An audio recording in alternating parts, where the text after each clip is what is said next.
नृत्यन्ति गिरयः सरितश्च महीतले तावत् श्रीस्वामिचरितं लोकेन प्रचरिष्यति। श्रीगुरुदेवा दत्तस्वरूपा मानवरूपधरा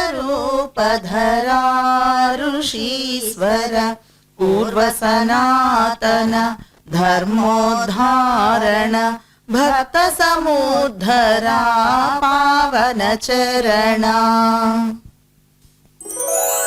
స్వామివారిని అనన్యంగా సేవించి తన జీవితాన్ని తరింపు చేసుకున్న ఒకేవ గురించి తెలుసుకుంటూ వస్తున్నాము. గొలగముడిలో ఏ ఇంటిలో స్వామి గురించి తెలుసుకుందామని మన పరిశోధనలో కలిసినప్పుడు ప్రతి ఒక్కరూ స్వామిని తలుచుకున్నంతగా తులసవ్వను ఒక్కెవ్వను కూడా తలుచుకున్నారు. ఒక్కెవ్వ మా ఇంటికి స్వామి కోసం పాలకు వచ్చేదని, మజ్జిగకు వచ్చేదనో, లేదు పువ్వులకు వచ్చేదనో, కానీ వచ్చినప్పుడు ఆమె ఎన్నో మాకు మంచి విశేషాలు చెప్పేదని, చిన్న అనారోగ్యంతో మేము ఎవరన్నా బాధపడుతున్నా మాకు ఓదార్పు చెప్పేదని, ఆ విధంగా ఎన్నో విషయాలు చెప్పారు. పొట్టేళ్ల రవణమ్మ అని ఆమె తనకి కొడుకు పుట్టినప్పుడు ఒక కాలు చెయ్యి నొప్పి వస్తే ఒక్కెవ్వ ఇంటికి వచ్చినప్పుడు ఒకసారి ఆ మాట చెప్పినప్పుడు స్వామిని తలుచుకుంటూ ఆమె నా కాలు చెయ్యి నెమిరింది. నాకు ఆ విధంగా ఆమె చేసినప్పుడు ఒక 10 నిమిషాల్లోనే ఆ బాధ నుంచి నేను ఉపశమనం పొందానని అని వివరించారు. పేరు పొట్టేళ్ళ రవణమ్మ. అయితే అప్పుడు స్వామి వస్తా పోతా ఉన్నాడు మా ఊరికి, తురిమెల్ల గ్రామం. తురిమెర్ల సైదాపురం మండలం తురిమెల్ల గ్రామం. మీ అమ్మ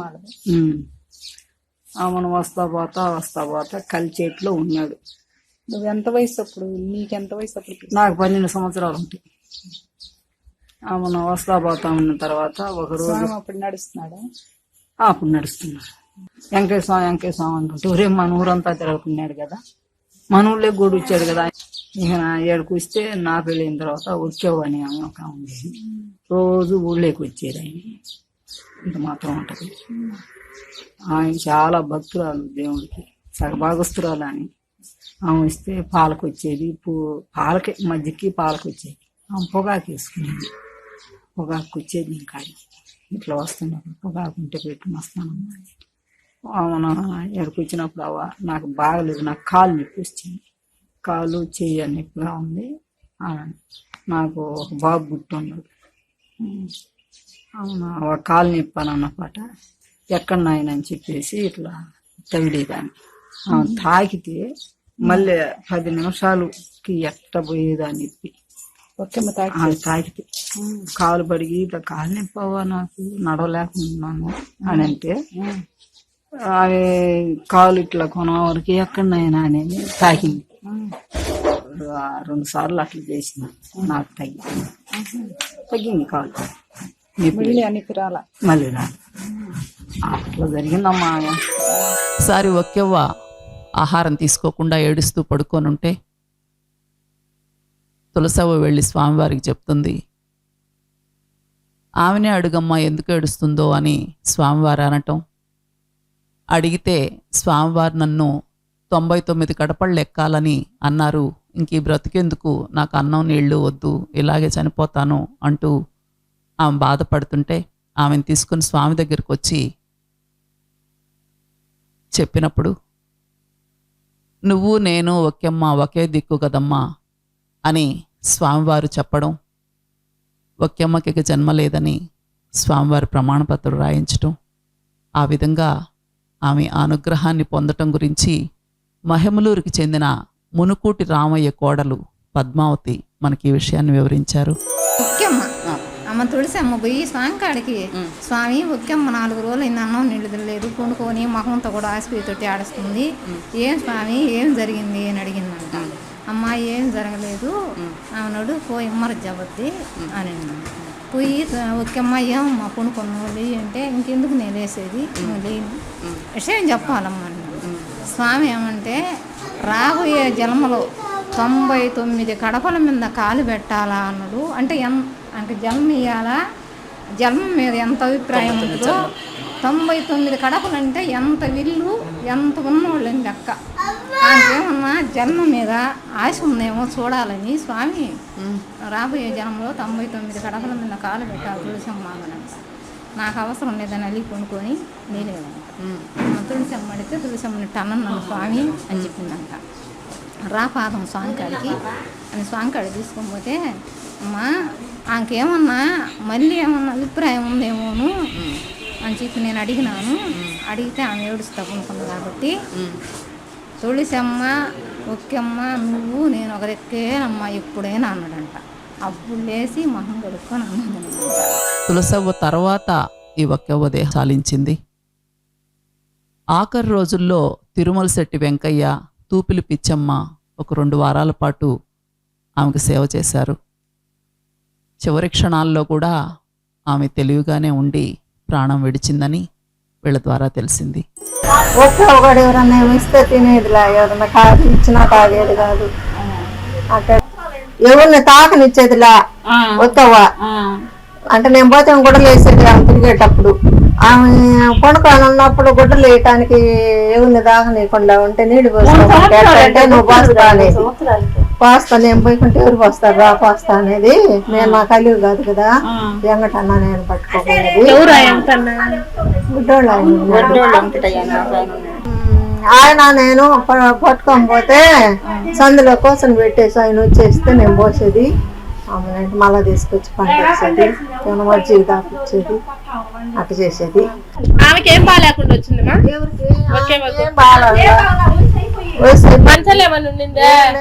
తిరుగుతా తిరుగుతానే చనిపోయింది. 2-3 రోజులైనా మంచంలో ఉండింది. 3 రోజులు పోసిన అంతే. అంటే పలానా జ్వరం అని ఏం లాకు ఒకే చనిపోయేటప్పుడు దగ్గర ఎవరున్నారు? వాళ్ళే ఎవరు ఉదయాన్నే చనిపోయిందా మధ్యాహ్నమా? ఉదయాన్నే ఉదయానంతా చేసి సాయంత్రం తెల్లవారుజామున.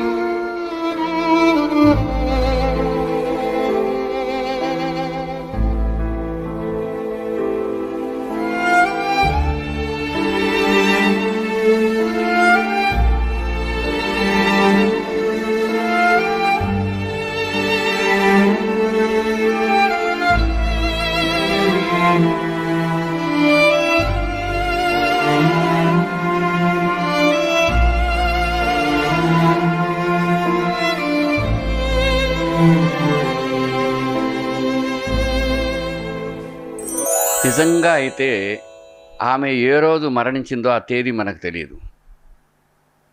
సుమారుగా మన తులసవ్వ తరువాత ఒక్కవ్వ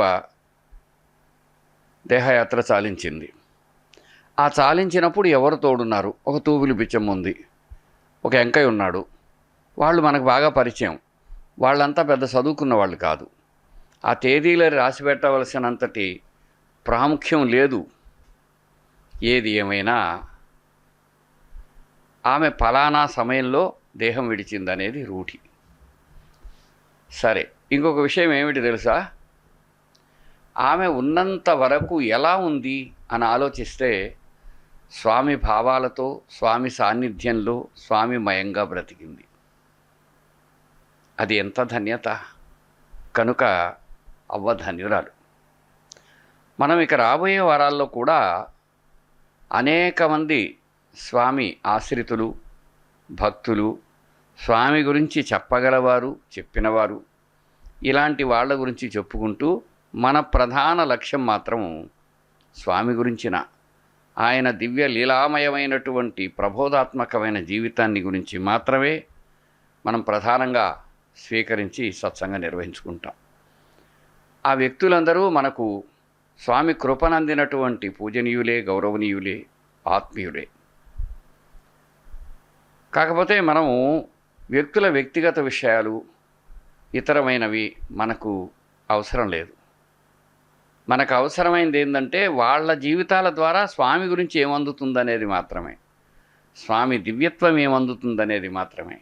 అది మనకు ఎలా ఉపయోగపడుతుందో దానిని మనం వినియోగించుకోగలిగితే మన సత్సంగం యొక్క ఉద్దేశ్యం సఫలమైనట్టే. ఆ విధంగా స్వామివారి పాదాల చెంతకు చేరిన ఒక్కెవ్వను గురించి మనం ఎన్నో విషయాలు తెలుసుకున్నాము. మరొక భక్తుడితో వచ్చే వారం మనం ముందుకు వస్తున్నాం. ఈ క్రమంలో మనం మరికొంత ప్రయత్నాత్మకంగా కొన్ని సత్సంగాలను ముందు తయారు చేసుకుందామని, ఆ విధంగా ఆ విశేషాలు మీతో పంచుకుందామని అనుకుంటున్నాం.